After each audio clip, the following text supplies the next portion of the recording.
Hello, namaste, this is Gilles Mancillon, and I come to you today to discuss briefly some word of power words, and the meaning of language, and certain sound and certain aspect of those things that can be used for increasing our consciousness. And so essentially a language is a suite of sounds that are recognized, or written words that are recognized by those who know this language and associate those sounds vibration to certain ideas, situation, emotion. And so many languages will have different vibrational qualities and advantage, but essentially it is the meaning that we put behind the word, the connection that we put behind the word, that is truly significant, as it is how we express ourselves. And so I wanted to caution the use of words such as never and always. As eternal being, those words may eventually come into conflict with ourselves when we make statements that are too rigid. And so those words are to be used, but used with caution, because they are quite powerful. Also, I wanted to caution in terms of the words but or because. When you use the word but, you put in suspension everything. It's like I love you but it just doesn't work. So when you use that word, you know that no manifestation can follow. Usually it is something that you're still undecided, because it is something that's not yet determined, or there is still obstacle in the way, so you use the word but to prevent the manifestation. On the contrary, when you use because, then you make a more detailed explanation. It can be in your thoughts, it doesn't have to be just verbally, but you put in detail in terms of your desire, and so you inform the universe. So the word because is always very powerful when it comes to adding to your power of manifestation. Of course, the most powerful words in language is I am, or I am is the name of God. It is it is all that is, and it is unqualified. It is absolute. And when I say I am that I am recognizing myself as an extension of that source. And so in the universe we have to be, basically, but we also have to do. But essentially, it is not so much what we do, but who we are doing it. So connecting to your I am presence is essential to all doing when it comes to following your supreme guidance, your supreme light, and coming into your empowerment. So it is both about being and doing, but being is very, very important, because when you say the word I am, it sets the energies in motion. And so, of course, there is certain things that we can use to repeat ourselves throughout the day that can help us to accelerate our frequency. Of course, they have to be repeated over and over again to be anchored and to have a sense of so it feels like something is real, because you have to believe what you are saying to yourself, and you also have to develop a sense of attitude in order to accelerate the manifestation process. But when you say that I am in divine order, I am in divine order, I am in divine order, automatically the elemental energies are coming together to return to that order. When you say I am the essence of divine love, or I am love in motions, or I am in harmony and peace, those things, if you repeat them, they will help you manifest those state of being. And so they're very, very powerful alignment tools. And so basically, also I wanted to speak of some words as well that can be difficult to use, not because of the word themselves, but because of the connection that are associated with some of those words in the mind of people, such as the words God, money, sex, marriage, death. And so, because when you speak of God, many people think of religion, separation, or judgment. Or when people think of money, sometimes they associate it with lack, and so it is not always recommended to associate money with lack. It's more connected with abundance and prosperity, a far better marriage. And so the word marriage as well, some people have unconscious negative energies that are connected to that because of their upbringing or their own personal experience. Same thing with sex. Sex is a very powerful word, but it is misused, misinterpreted, and so it is something to use with caution. And the same thing with death. As eternal being, we cannot die, but we have been led to believe that this physical life is all there is, and so there is a great fear of death that could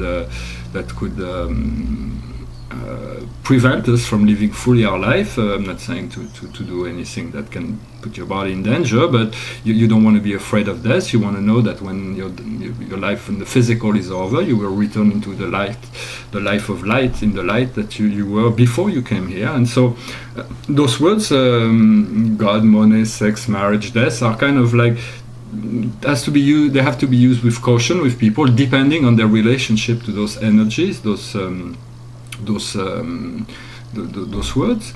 Then I like to discuss the conditionality and unconditionality of love, faith, trust, forgiveness, and change. Those words are when we use those energies in conditional frequency, which that's what we've been taught and used to in society. Love can be very distressful. Conditional love doesn't work. It's just I love you if you do that, or I love you because that, or even when your love is given, you should be free. You shouldn't expect anything in return, and yet it always comes back if you're truly sincere in giving it. And so unconditional love will be far more satisfying once we develop it than the lower frequency of love that we've been used to. In terms of faith and trust, we should know that fear is an illusion, and that we have to trust the path of spirit, the divine path, the divine light, the divine presence is always in control of all things. It is just within our mind that problems are created, and so our faith and trust can become then far more solid as we become unconditionally attuned to those ideas. Of course, if you put your faith and your trust on other people, they may disappoint you. But if you put your trust and faith in God, in your heart, in yourself, then you can never be disappointed. For even if you fail, you will be given another opportunity to eventually master whatever lessons you are engaged with. Then forgiveness is very essential, that our forgiveness is unconditional. It's not like I forgive you when, or I forgive you if, or if, because those things will tie you up to some karmic level of reincarnation until all is forgiven, and you can forgive yourself for all imaginary or real transgression that you have made. The more you forgive yourself, the more you forgive others, the faster things will change and shift, and you will feel the freedom from not being bonded negatively to any relationship. And then with change, the word change is a powerful word. It is a constant. It is something that sometimes we are okay to change, but we want to see that is a conditional change. I'll change if, or I'll change only when, or but change has to come from within itself and for its own sake. So that will accelerate the flow of what you wish. In order to, when you create the change, you have an expectation of something better to come, but these better things can only come when you change. Your sense of wanting to change is really solid and is not conditioned by the reflection that you're going to obtain from that. To finish, I'd like to give you 3 little exercises that you may wish to partake, if that you feel like they will be useful to you. The first thing is about it's a 4-part. It's about exercising service. Eventually, in life, we start in the path of life where we want to get things for ourselves, and but it comes a point where in the ascension process that we feel that we have been given all that we are, all that we have, and so we decide to naturally to serve others. So that help we remove ourselves from the desire of wanting to take, but we are here to desire to give, and from giving we can receive so much more. And so this exercise is every day when you wake up in the morning, you may set your intention on doing 4 things. The first thing is to serve yourself, to do something better, to do something good for yourself every day, to do something that may increase the quality of your life, that may increase your physical health, that may increase your anything that can help you get better acclimated to your own life will be of great service. The second thing is to serve your friend and family, your immediate environment, to do something that will help someone near you, somebody you care about. The third effort is to serve strangers, to serve the community, to serve the planet, to serve the invisible kingdom, to find something in the outer world, to even if it is just sending good thoughts, is to send very positive thought to somebody who's struggling. It will help. This person won't know, but it will help them. And so So it is a service to the planet every day. And then the fourth aspect of service is to serve the future, to create a positive vision for the golden age, for Terra Nova, something that visualization of the earth being purified, to be cleansed, to be pristine, or it can be ideas that will be of service to the collective of humanity, the human family, visualizing a future where everybody lives in peace, everybody has all they need. All those powerful thoughts and ideas are somewhat of a radical thoughts that we need to expand, to think beyond the box, but they are very useful because they are contributing on the astral plane to the collective evolution, and so there is no insignificant thought. Some thoughts are more important than others, but your contribution is appreciated by the planet. Whenever you have positive thoughts towards any aspect of life, then it builds up, and it helps create a better and easier life for everyone.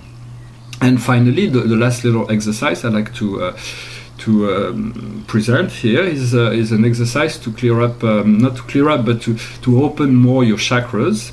And so there is three essential, of course, the mouth, the ears, the eyes are energy input, but on the essential spiritual energy, the energy comes from the root, comes from the heart, and comes from the top of your head. So, and then there is a alignment of chakra energy centers within the body. So this exercise is about visualizing a light that comes in from the corner of the room that enters your crown chakra and that goes down slowly through all your chakras, and then enlighten them, clear them, and so you can have a better feeling while this light is descending. It is a divine white light. And so then it exits your body through the bottom of your feet and anchors into the heart of Mother Earth. It is a pure crystals where the consciousness, the heart of the planet is. And so if you're sensitive enough, you will feel the love, you will feel this pink light that the Mother has for you, the love that the Earth has for you. And then allow this energy to return, to re-enter your body, to go through all of your chakra and return to Creator. Those exercises will, in repeating those exercises or anchoring those energies into the earth, will make our life more grounded, and to opening our crown chakra will make us more connected to our spiritual self. And so it is a good exercise to keep on visualizing those energy flow, this exchange between heaven and earth, and use your body as the vehicle for such energies. I thank you very much. If I have more to say, I will return, but I wish you a very nice day, and I'll talk to you later. Namaste.